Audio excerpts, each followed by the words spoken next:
Change gulong. Diskarte ka nga. Diskarte. Masyadong matigas.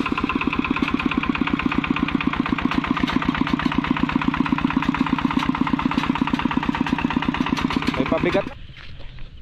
Ay, malaki na talo ko dyan. Sa okra pa lang.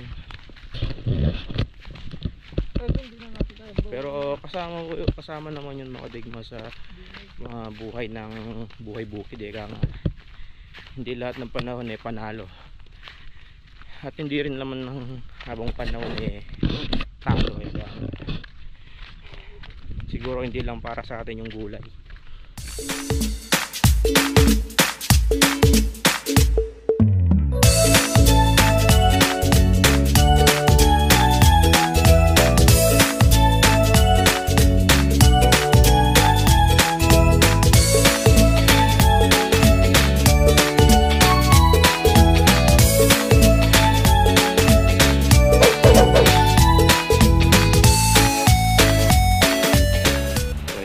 Good morning po. Ulam mo. Ulam ng mader. Nagpasali ang ulam. So yun. Good morning mga digma. So another day, another vlog. So lusong na po tayo. Medyo tinanghali ako ngayon. Painit. Lusong na po tayo sa bawit. At kami niwa ay may tas ngayon. Meron kami tas. Nagpapaano si tatay. Nagpapatawag doon. Papa-araro. So doon tayo ngayon mga digma. So bali punta muna tayo ng bawit tapos balik tayo. So tara, let's go. Start na naman po ang ating araw. Samahan niyo ulit ako sa aking buhay-buhay. So lusong na po tayo. So yun mga digma, andito na po ako.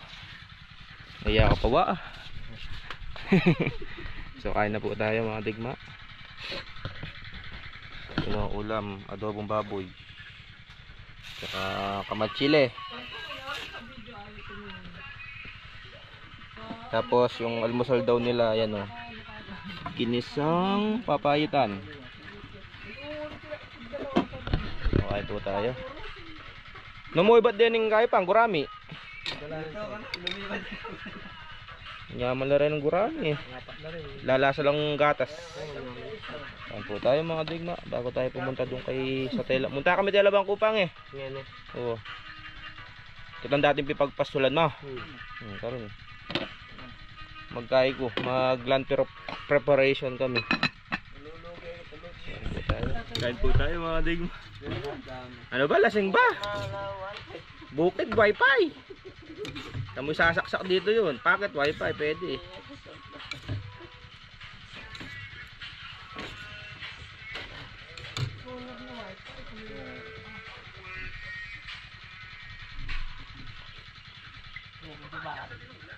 Kanyaman daw rin gurami pang.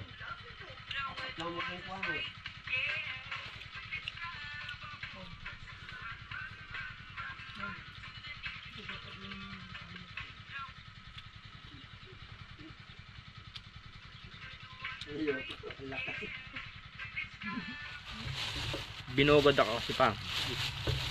Kain tayo ng kamatsili mga kadigma.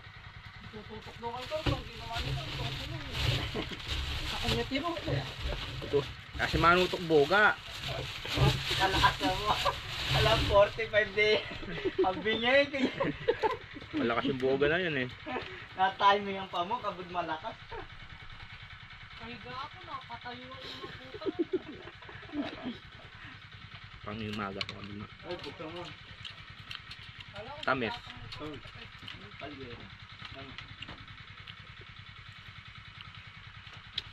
Safety mo na yung kalabaw mo Punta na tayong telabang ko.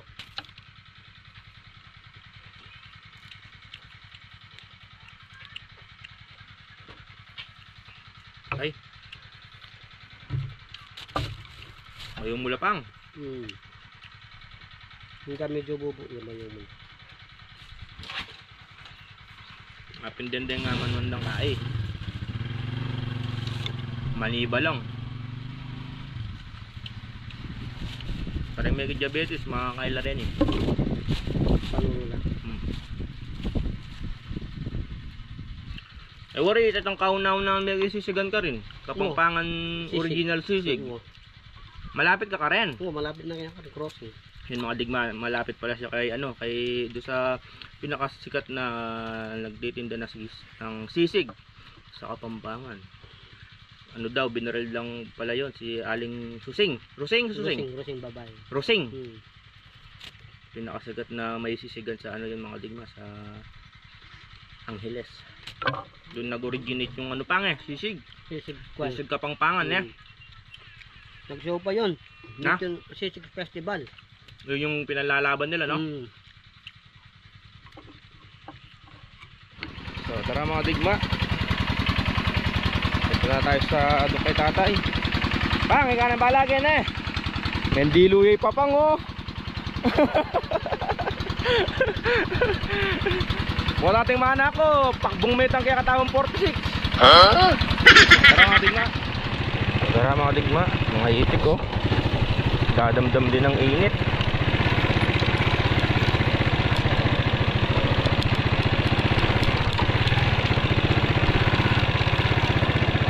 Kay naman ni Bapang Jun, nakikisabay naliligo sa mga itik tsaka sa mga aso.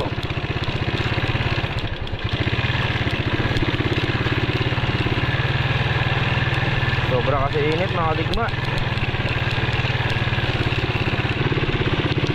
Ayan mga digma, malapit na tayo. So bali, ayan na yung mais oh. Ayan oh.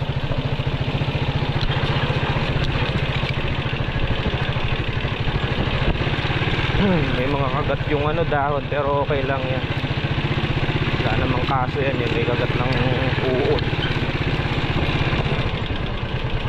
Yung laki ng puno. Mga digma. Yung iba may mga kagat ng uod ng mga bata pa yan.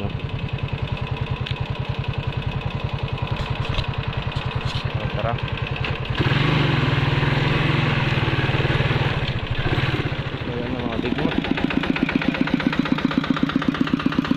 Huwag mo na papatayin. So yung digma, papalatan muna namin ng gulong kasi itinrabel namin kahapon yung pinalatan ko ng rubber, yung nabili kong second hand rubber na gulong. Yung araruhin namin ni Wayan.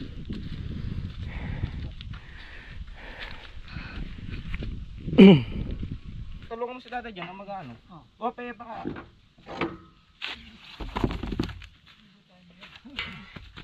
Change gulong. Diskarte ka nga. Diskarte. Hop, baba, kabila. Yung iba, binubuhat pa yan o.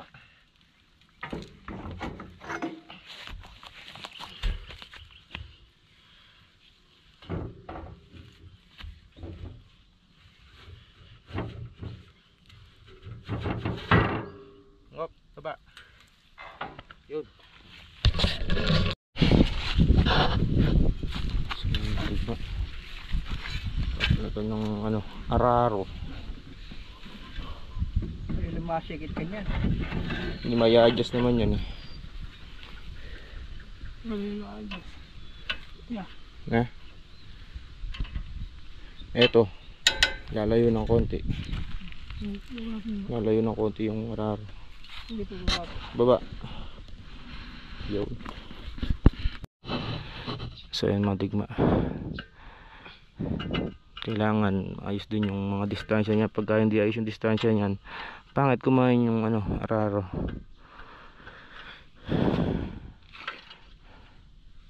So yun, bali nilayo namin ng konti, masyado kasing madikit.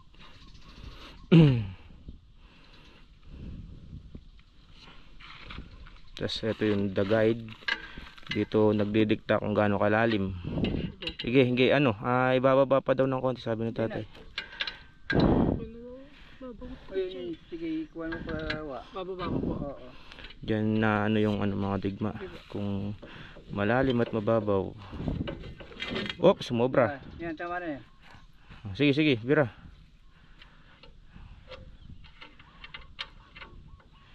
Timplahan yan mga digma sa malalim at mababaw. The guide. Ayun mga digma. Sininggle talim namin. Masyadong matigas.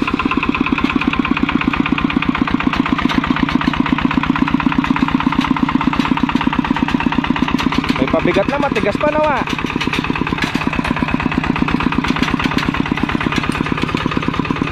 Ano, kaya?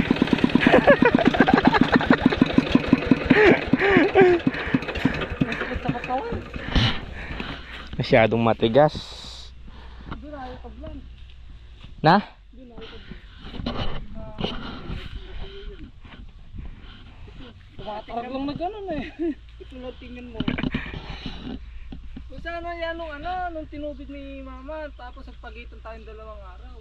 Hindi, kahit Ayun na, mabasa pa naman ay mapayakat pa noon. yarat pa din. Hindi katulad niyan. Eh ngayon, nagtatatarong na italim eh. Pabigat ka pa. So yun mga digma. So bali hindi po pwede.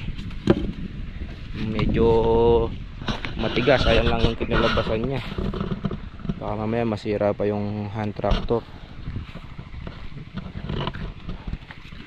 Ayan lang yung kinalabasan. Masyado pong matigas. Hindi kaya nung ano.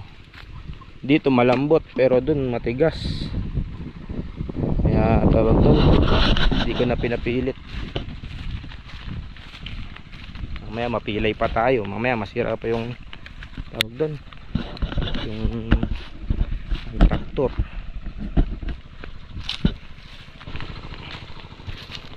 So bale ito yung tatanim ni Erpat mga digma. Ayun nyo, tignan nyo yung ano, yung inararo. Tumatalbog-talbog. Ito yung tatanim niyang ano, sili. Kalalaki na oh. Dami. Siling talbusin yan mga digma. Binuto niya tapos pinunla. Yan. Hindi na siya bibili ng ano, ng punla. Punla po siya ng ano, para alang gastos.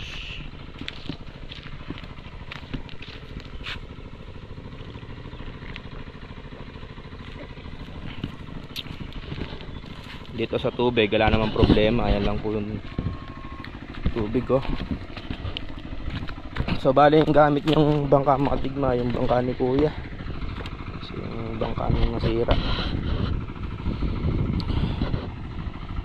ni-repair lang namin ni pare kong MY yan, tsaka lang namin pininturahan.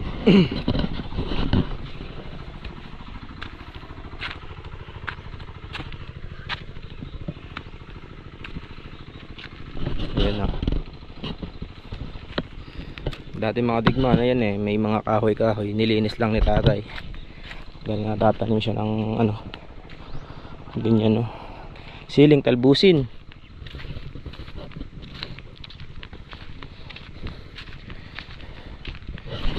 So bali ano ko na lang siguro to, stable. Ano yun ba? Na? Siling talbusin, kumuha ka? Ba't binunot mo yata? May ugat? No, medyo pa. Eh,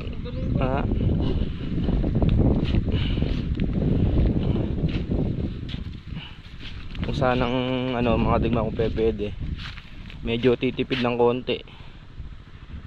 Kung masisira naman yung titipid mo, doon ka na sa ano, stable. Pero kaganda na din ang kinalabasan oh. Kaso mahirap lang talaga, matigas.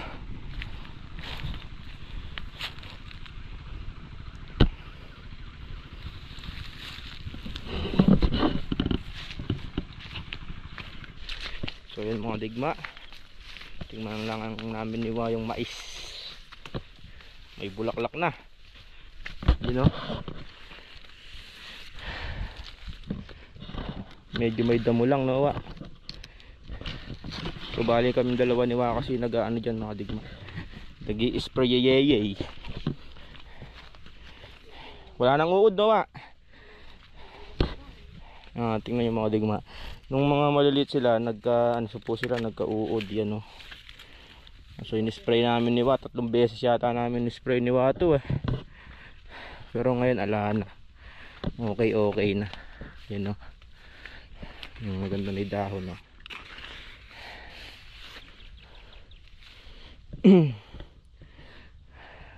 Nagbubuntis na rin pala Noah. Yun nga, buntis na. Argo. Ang ano ko lang dito mga digma, may damo-damong konti.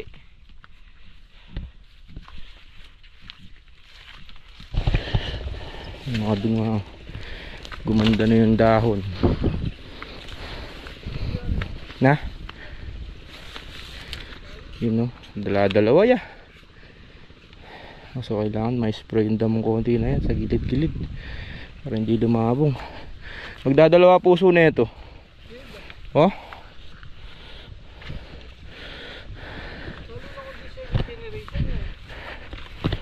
Katataba ng puno.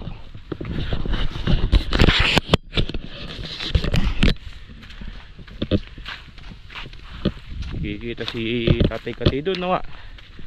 So bali niran ko kasi ito mga digma noon. Tapos nalugi po ako.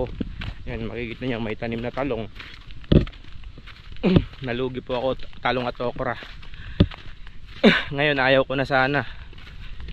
Yun nga ang ginawa ni Tatay. Sige, ako yung tatanim ng mais. So yun, maganda naman yung kinalabasan.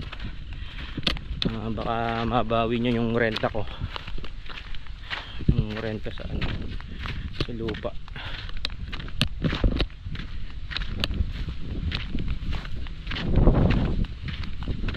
Tabi din, alas mas din yung ha? Taki malaki na talo ko dyan. Sa okra pa lang. Pero kasama naman yun mga digma sa mga buhay ng buhay bukid eh. Kaya nga, hindi lahat ng panahon eh panalo. At hindi rin naman ng habang panahon eh talo eh. Siguro hindi lang para sa atin yung gulay.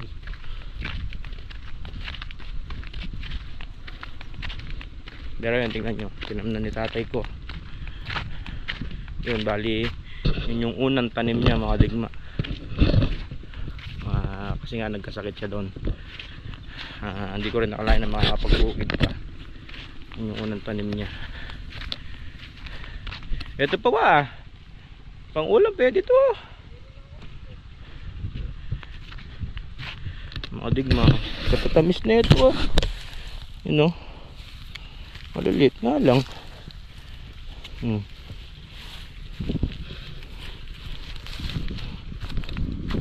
Wala, hindi man kumita yung talong na yan. Dami. Pang ulam, kuha tayong pang ulam.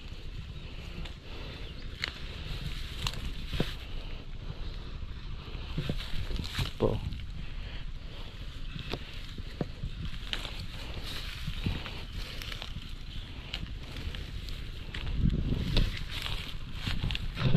Dami din pala. Maliliit lang mga digma. Ayun. Wala naman mga sira eh. Wala tayong pang ulam, pang prito. Kaya kakikinis oh.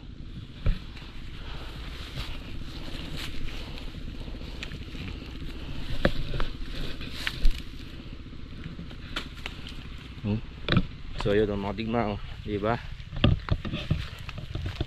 Pwede ba palang alagaan to? Kung ako lang nag-aalaga na ito mga digma, mapapabunga ko pa to. Yun no, naka ano tawag doon, naka condition no, konting alaga lang to, spray. Bibira pa to. Ayan na lang kasing alagaan eh. Pero kung mag-aalaga yan eh, mabubunga pa yan.